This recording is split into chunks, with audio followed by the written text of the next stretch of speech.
Hello friends, welcome to Sri Tamil channel. இன்றைக்கி நம்ம பார்க்க போகிறது நம்ம எல்லோருக்கும் ரொம்ப பிடிச்ச கேப்பச்சினோ. காஃபி டே மாதிரியான ஷாப்பில் கிடைக்கிற மாதிரியான காஃபியை வீட்லேயே ரொம்ப க்ரீமியாக, எந்த விதமான மிஷினும் இல்லாமல், எலக்ட்ரிக்கல் பிளெண்டரும் இல்லாமல் கையிலேயே எப்படி செய்யலாம் அப்படின்றத பற்றி தான் இந்த வீடியோவில் பார்க்க போகிறோம். கேப்பச்சினோ குடிக்கணும்னு தோணும் போதெல்லாம் வீட்லேயே டக்குன்னு 10 நிமிஷத்தில் இதை நம்ம ரெடி பண்ணிடலாம். வாங்க இந்த க்ரீமியான காஃபியை எப்படி பண்ணலான்னு பார்க்கலாம்.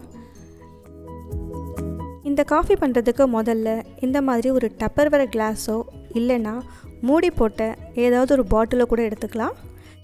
இதில் இந்த டப்பர்வேர் கிளாஸில் 1 table spoon instant coffee powder சேர்த்துக்கோங்க. உங்களுக்கு பிடிச்ச எந்த காஃபி பொடிக்கு வேணால் சேர்த்துக்கலாம். நான் நெஸ்கஃபே சேர்த்துருக்கேன். அடுத்து 2 டேபிள் ஸ்பூன் சுகர் சேர்த்துக்கோங்க. சேர்த்ததுக்கப்புறம் ஒரு முறை டப்பர்வேரை க்ளோஸ் பண்ணிவிட்டு நல்லா கலக்கி விட்டுக்கோங்க. இப்போ நம்ம ஓப்பன் பண்ணி திரும்பவும் ஒரு 1.5 டேபிள் ஸ்பூன் வார்ம் வாட்டர் சேர்த்துக்கலாம். டைட்டாக க்ளோஸ் பண்ணி இந்த மாதிரி ஷேக் பண்ணுங்கள். ஒரு 10 நிமிஷம் இந்த மாதிரி நம்ம செய்யணும். இந்த மாதிரி கிளாஸ் யூஸ் பண்ணும்போது நம்ம குவான்டிட்டி கொஞ்சம் அதிகமாக கூட பண்ணிக்கலாம்.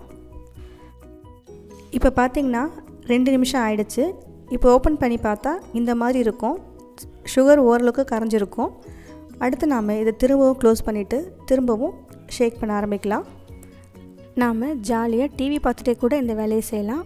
ஒரு 10 நிமிஷத்துக்கும் நல்லா இந்த மாதிரி நல்லா ஷேக் பண்ணிக்கோங்க. 10 நிமிஷத்துக்கு அப்புறம் நாம் ஓப்பன் பண்ணி பார்த்தா இந்த மாதிரி ஒரு ப்ளஃபியான சூப்பரான க்ரீம் நமக்கு ரெடி ஆகிருக்கும். இந்த க்ரீமை யூஸ் பண்ணி காஃபி போட்டால் நல்லா தான் இருக்கும். ஆனால் இன்னும் க்ரீமியாக நல்ல திக்காக வேணும் அப்படின்னு நினைக்கிறவங்க இப்போது நீளமான ஒரு ஸ்பூன் எடுத்துக்கிட்டு இந்த மாதிரி நல்லா அடிச்சுக்கணும். ஒரு 2 நிமிஷம் அடித்தா போதும்.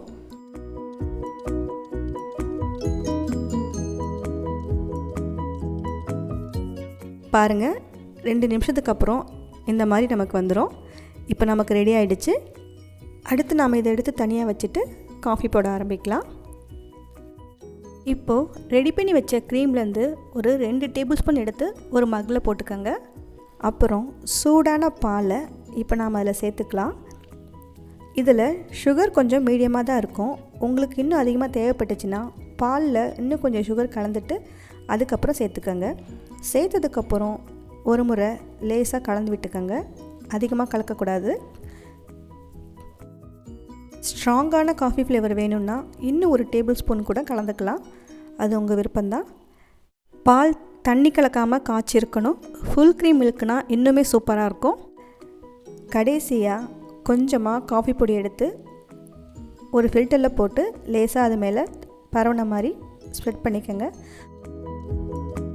சூப்பரான ரொம்ப க்ரீமியான ஹாட் கேப்பச்சினோ நமக்கு ரெடி ஆகிடுச்சு.